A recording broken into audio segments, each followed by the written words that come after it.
మొక్కలు వాటి భాగాలు. భూమి మీద కనిపించే పచ్చటి బ్రతికి ఉన్న జీవులివి.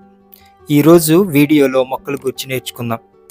మొక్కలు ప్రతి చోట కనిపిస్తాయి.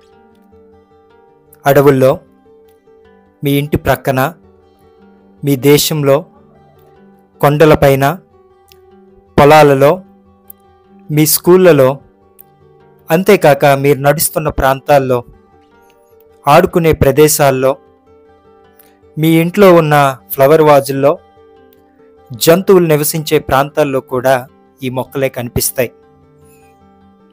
మనం తినేవి మొక్కలనే, మనం పీల్చే గాలి కూడా మొక్కలిచ్చిందే. జంతువులు తినేవి మొక్కలనే, అలంకరణకు వాడేవి ఈ మొక్కలనే. ఈవెన్ మనం వేసుకునే బట్టలు కూడా, మనం వాడే బ్యాగ్స్ కూడా మొక్కలే.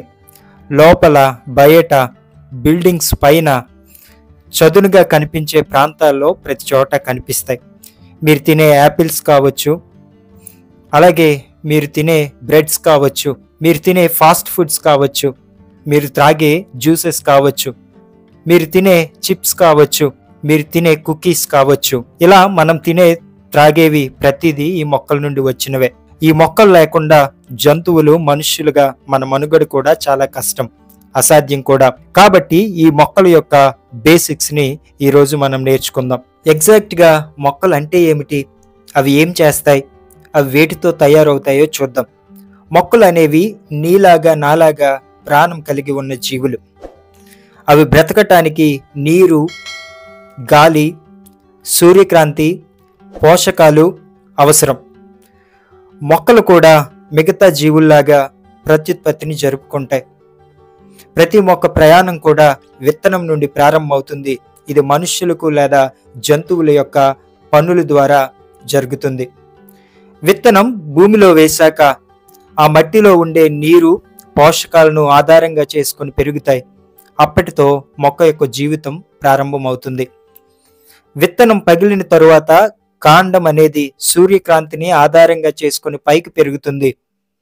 అలా పెరగటం వలన మొక్కల్లోని వివిధ భాగాలు మనకు కనిపిస్తాయి. ఈ మొక్కల్లోని భాగాలు కూడా మన శరీరంలో ఉండే భాగాలు వలె ఉంటాయి. మొక్కల్లోని ప్రతి భాగం కూడా ఒక ప్రత్యేకమైన పనులను కలిగి ఉంటుంది. మీ గుండె మీ శరీరంలోని వివిధ భాగాలకు ఆక్సిజన్ని ఏ విధంగా చేరవేస్తుందో, మీ ఊపిరితిత్తులు ఆక్సిజన్ని లోపలికి బయటికి ఏ విధంగా సరఫరా చేస్తాయో, మీ స్టమక్ మీరు తిన్న ఆహారాన్ని ఏ విధంగా జీర్ణం చేస్తుందో, మీ చర్మం మీ శరీరాన్ని ఏ విధంగా కాపాడుతుందో, అలాగే మొక్కల్లో కూడా వేర్లు, కాండం, పత్రాలు, పుష్పాలు వాటి పనులు నిర్వర్తిస్తాయి. మొక్కలో ఉండే ప్రతి చిన్న భాగం కూడా ఆ మొక్క బ్రతకడానికి అవసరమై ఏదో ఒక పనిని చేస్తుంది. ఇప్పుడు మనం ప్రతి మొక్కలో కనిపించే సాధారణ భాగాల గురించి నేర్చుకుందాం. వేర్లు, కాండం, పత్రాలు, పుష్పాలు, ఫలాలు, విత్తనాలు. వేర్లు మనకు తెలిసిన విధంగానే భూమి లోపల ఉంటాయి. ఈ విత్తనం నుండి వచ్చే మొట్టమొదటి భాగం. వేర్లు మొక్కలకు కావాల్సిన సపోర్ట్ని అందిస్తాయి. ఇవి నీటిని, పోషకాలను శోషించుకుంటాయి. ఇది లవణాలను, గ్లూకోజ్ను నిల్వ చేసుకుంటాయి. చివరగా ఇవి నీటిని, పోషకాలను ఇతర భాగాలకు అందిస్తాయి. ఇక్కడ మనం వివిధ మొక్కలకు సంబంధించిన చెట్లను, వేర్లను చూడొచ్చు.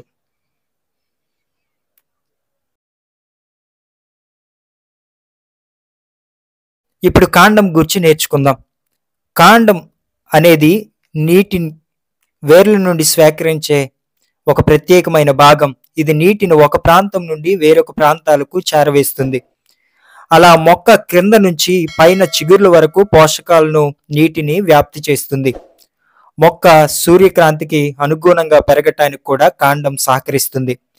మీ చుట్టుపక్కల ఉన్న మొక్కలు రోజు రోజుకు ఏ విధంగా పైకి పెరుగుతున్నాయో ఒకసారి గమనించండి. ఇప్పుడు పత్రాల గురించి నేర్చుకుందాం. పత్రాలు చూడటానికి ఆశ్చర్యంగా కనిపించే వింతైన భాగాలు. ఇవి సాధారణంగా మొక్కకు కావాల్సిన ఆహారాన్ని తయారు చేస్తాయి. దీన్నే కిరణజన్య సంయోగక్రియ అంటాం. ఇవి వేరు ఆకృతుల్లో, వేరు ఆకారాల్లో కనిపిస్తాయి. ఇది ఎంత చిన్నగా ఉందో, ఇవి ఎంత పెద్దగా ఉన్నాయో చూడండి. ఆకులు సూర్యకాంతిని గ్రహించుకొని ఆహారాన్ని తయారు చేసుకుంటాయి. ఆకుల్లో ఈనెలు అనేవి కనిపిస్తాయి. మన శరీరంలో నరాలు ఏ విధంగా రక్తమును, ఆక్సిజన్ను సరఫరా చేస్తాయో అదే విధంగా ఈ ఈనెలు ఆహారంను, నీటిని మొక్కలోని అన్ని ప్రదేశాలకు సరఫరా చేస్తాయి. మరి ఫ్లవర్స్ అంటే ఏంటి?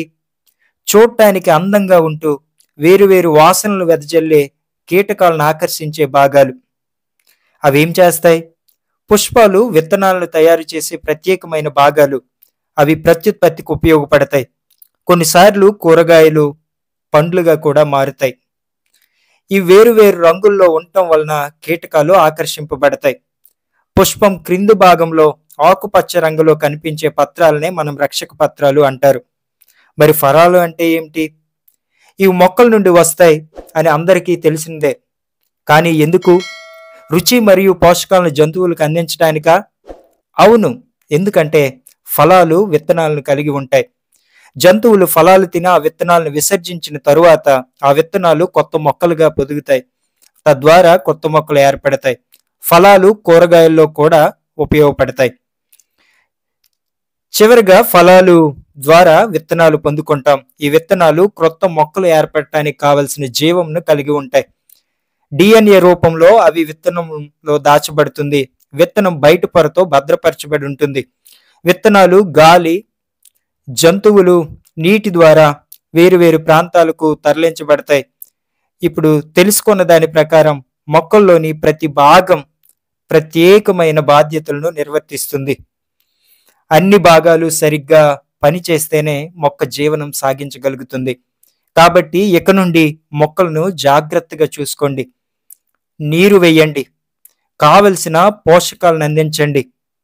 వాటికి అనుకూల పరిస్థితులు కల్పిస్తేనే అవి మనతో పాటు ఎక్కువ కాలం బ్రతకగలుగుతాయి. సో మొక్కల్ని జాగ్రత్తగా చూసుకుందామా? మొక్కలకి నీరు వేద్దామా? చూద్దాం. ఇది ఈరోజు video. Thank you so much for watching. I'm Ravindra signing off.